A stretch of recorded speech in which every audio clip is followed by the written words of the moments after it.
오늘은 제5장 르네상스 음악을 시작하겠습니다. 우리가 여태까지 중세음악에서 단성음악에서 다성부 음악으로 확대되는 교회음악, 그리고 단성부 세속음악, 또 이어서 14세기 아르스노바 시대에 들어서 이 다성부 음악이 복잡해지고 그와 함께 세속음악이 크게 발달하면서 중세가 저물고 르네상스로 이행하는 모습을 봤어요. 르네상스 음악은 1450년에서 1600년까지 음악을 말해요. 그래서 오늘은 아르스노바 음악에 이어지는 초기 르네상스 음악을 살펴보겠습니다. 초기 르네상스 음악은 이렇게 돼 있어요. 르네상스란 무엇인가? 그리고 르네상스 음악의 일반적 특징, 그 다음에 영국 음악, 그리고 부르고뉴 작곡가, 이런 새로운 지명들이 나오죠. 우선 르네상스란 무엇인가? 르네상스와 인문주의를 살펴보죠. 르네상스는 재탄생, 다시 탄생한다, reverse란 말입니다. 무엇이 다시 탄생했다는 말인가요? 그리스 로마 문화를 재탄생하자라는 움직임인데요. 교재 81페이지 보니까 14세기에서 15세기 중북부 이태리를 중심으로 그리스와 고대 그리스, 그리고 그리스 문화를 이어받은 로마 문화에 대해 새로 인식하며 고대 문명을 다시 살리자라는 움직임이 일어나는데 이를 르네상스라 한다라 했습니다. 왜 하필 이때에 이태리에서 그리고 그리스 로마 문화에 대한 관심이 일어났느냐? 당시 이렇게 도시국가로 이루어진 이태리의 특수한 상황과 관계 있어요. 이태리는 프랑스처럼 왕이 중심이 되어 지배하는 나라가 아니고 이렇게 도시가 굉장히 쪼각쪼각 나 있죠. 도시가 하나의 나라였어요. 각 도시는 여기 이제 로마가 있는데 이 교황이 있는 로마의 정신적인 지도권을, 종교적인 지도권을 인정하면서도 각 도시에 돈 많은 귀족 가문이 한 나라를 이루는 그런 체제를 유지했어요. 그런데 이즈음 이태리 북부 지방의 도시 국가들, 여기 피렌체 있고 베네치아, 그리고 밀라노, 큰 나라들이죠. 이런 곳에서 상업이 발달하고 그러면서 돈 많은 귀족 가문이 나타나요. 돈 많은 귀족 가문. 여기 피렌체의 메디치가 있죠. 대표적인데, 그래서 이들 도시 국가들은 정치적인 권력은 물론 각자 경쟁적으로 예술가들, 화가, 문필가, 음악가, 또 과학자를 지원합니다. 그래서 잘 알려진 레오나르도 다빈치, 갈릴레이, 또 여기 특히 피렌체 공화국을 보니까 단테, 보티첼리, 보카치오, 마키아벨리, 지오토, 유명한 사람이 다 나와요, 이름이. 그래서 르네상스의 이 문화 중흥에 도시국가의 권력이 매우 좋은 역할을 한 거죠. 그런데 이들 이태리에서 예술가들 혹은 이 사상가들 또 과학자들이 로마를 보니까 너무나 훌륭한 유적들이 여기저기 남겨져 있는 거예요. 그 당시에는 지금보다 더 많이 남아 있었겠죠. 예를 들어서 이 판테온 신전을 보니까 판테온이란 말은 카톨릭 이전에 그 로마에서 그리스 신화의 여러 이방신들을 말해요. 그래서 판테온 신전 하면 그런 이방신들을 모아놓은 신전인데 여기를 보니까 이 부분이에요. 뒤를 보니까 이런 건축학적으로 너무 어려운 둥그런 모양의 돔, 그리고 여기에 또 구멍이 있어갖고 구멍을 통해서 빛이 쫙 들어오고 그래서 신비롭죠.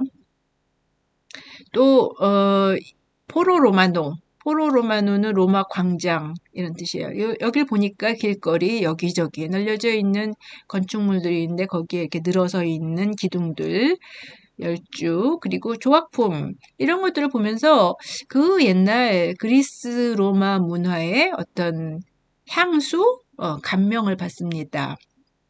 왜냐하면은 여태까지 중세 유럽의 예술은 프랑스 중심의 고딕 예술이었죠. 노틀담 성당처럼. 그래서 중세 건축하면 떠오르는 높고 삐죽삐죽하고 그런 첨탑, 화려한 장식 이런 것들이 생각나죠. 근데 고딕이란 말은 사실 고트족에서 나온 말이에요. 고트족. 그러니까 서로마를 멸망한 당시 그러니까 로마 그리스 사람들이 야만인이라고 깔보던 그런 민족이죠. 그래서 고딕하면 사실 그런 생각에서 나온 말이에요. 그래서 이제 1500년도, 1450년대 이럴 때 로마 사람들은 그 이전의 문화를 중세 혹은 암흑시대라는 말로 비하하고 자신의 문화가 말하자면은 그리스 로마 문화의 전통성을 잇는다. 정통성을 잇는다. 그래서 르네상스라는 말을 사용했어요. 르네상스 말이 무슨 뜻인지 이제 이해했겠고요. 이제 그러면은 그 르네상스 미술 건축을 통해서 그 문화의 특징을 잠깐 살펴볼까요? 건축에서는 피렌체에 유명한 성당이 있어요. 아까 말했던 로마의 판테온 성당의 도움의 영향을 받았죠. 이 두오모 성당이죠. 그래서 유명한 이게 도움이란 뜻이에요. 그 구. 또 이런 건물들을 보면은 그리스 건물에서 보던 늘어선 기둥들, 열주, 그리고 이게 굉장히 이렇게 규칙적이고 균형이 딱 잡혀 있고 질서가 있죠. 그러니까 고딕 건축에 뭐 삐죽삐죽한 거, 화려함, 뭐 스테인드 글라스 이런 것들과 대비가 되죠. 또 유명한 보티첼리의 그림 라 프리마베라 봄의 알레고리. 왜 알레고리냐면은 여기에 이제 오렌지들이 있고 여기에 신들이 나오고 그런데 얘들이 다 무슨 그 뜻이 있어요. 그 오렌지는 메디치가의 상징이라고 그런다든지. 그래서 여기서 우선 주제가 그리스 신화의 인물들이에요. 뭐 비너스, 그다음에 여기는 파리스, 비너스의 삼신, 뭐 이렇게 그리스 신화의 인물들, 뭐 인물인지 신인지 사람 중심의 이방 신들로 채워져 있습니다. 그러니까 예전에 교회 중심, 교회 인물 아니면은 예술이 아니었다. 그런 것과 다르죠. 또 그런 주제에 맞게 부드러운 화면, 이 부드러운 필치, 이런 것들이 중세 미술의 근엄함과 경직됨 대신에 자연스러운 선, 부드러운 필치를 볼 수 있어요. 이렇게 르네상스를 대표하는 건축과 그림들을 통해서 우리가 인간 중심의 그러한 세계관을 볼 수가 있었죠. 그래서 여기에서 이런 예술과 발맞춰서 르네상스 시대의 인문주의, 휴머니즘이 나타나요. 인문주의는 요즘 말로 문사철이라고 그러죠. 문학, 역사, 철학. 그래서 인간 중심의 사상이죠. 그래서 그러니까 중세의 교회 중심에서 이젠 인간 중심으로 넘어가는 겁니다. 그리스 로마 시대 헬레니즘과 통하는 생각이죠. 물론 중세 말기에 살펴본 교회 권위가 추락하는 현상과도 관련이 있어요. 그리고 교재 83페이지에서는 음악에서는 특히 시, 가사를 말하죠. 그리고 단어의 의미를 이제는 그런 의미를 음악과 조화롭게 표현하는 방식에 관심을 기울이게 된 것으로 휴머니즘을 반영한다고 했습니다. 그 밖에 1400년에서 1600년도의 시대 상황을 보면은 이렇게 대체로 교회의 권위에서 멀어지는 방향으로 옮겨가는 것을 보게 돼요.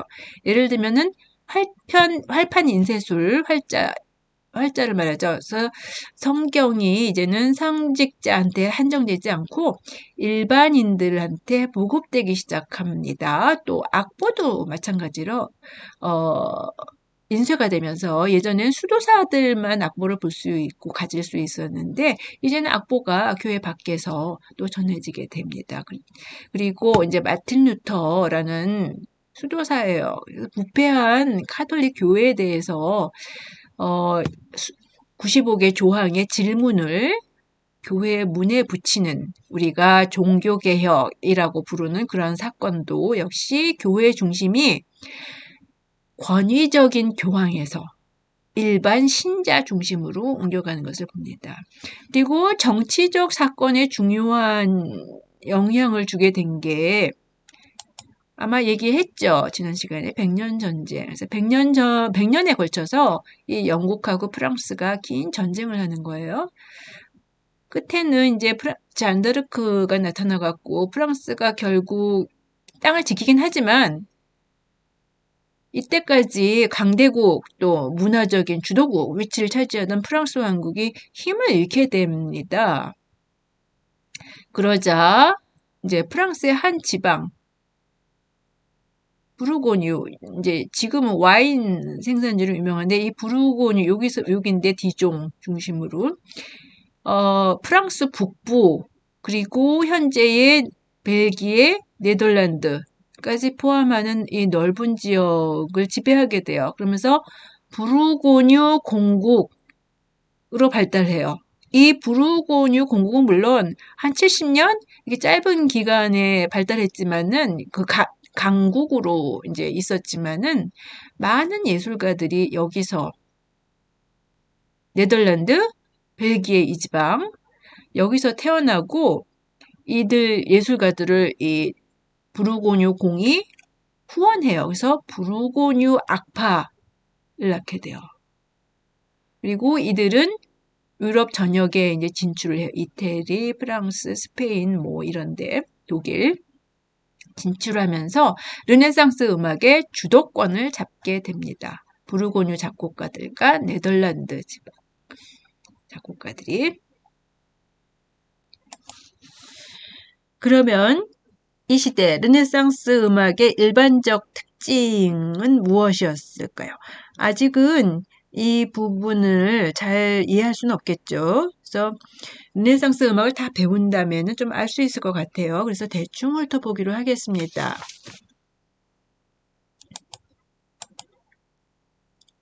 첫째로 4성부 다성음악, 특히 아카펠라 음악이 확립됩니다. 이제는 테노르 밑에 더 낮은 또 하나의 성부 콘트라 테노르 바수스 테너보다 더 낮은 이런 뜻이에요. 그러니까 더해져서 현재와 같은 이름을 가진 베이스 그래서 이런 사성부가 확립이 돼요. 두 번째로 르네상스는 대위법과 모방 기법의 전성기입니다.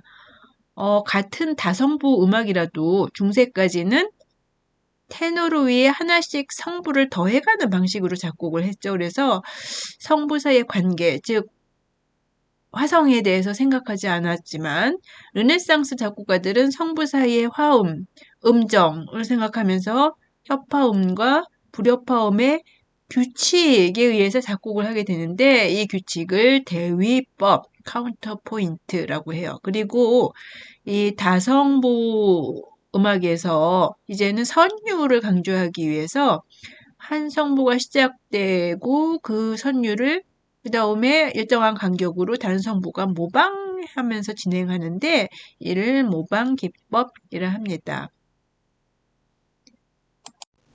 그래서 이 악보를 보면 이제 대위법이 쓰였어요. 그래서 그리고 대위법과 함께 한 마디 간격으로 이렇게 따라서 가죠.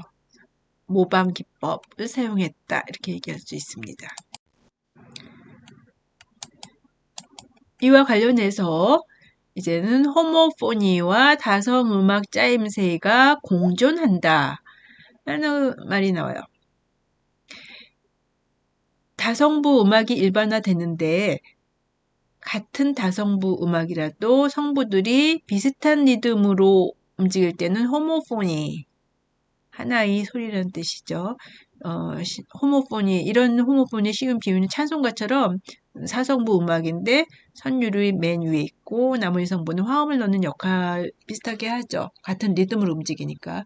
그런가 하면은 각 성부들이 독립성을 가지고 움직일 때, 즉 후가 같이 모방할 때는 폴리포니라고, 폴리포니 여러 개의 소리. 그 예를 보여주는 음악을 비교해 볼까요? 먼저 존 던스터블의 모테트 호모포니적인 음악을 먼저 들어보고 그 다음에 조스갱 데프레라는 작곡가의 폴리포니 그리고 모방적 폴리포니를 들어보겠습니다.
그러니까 둘 다 다성부 음악이긴 한데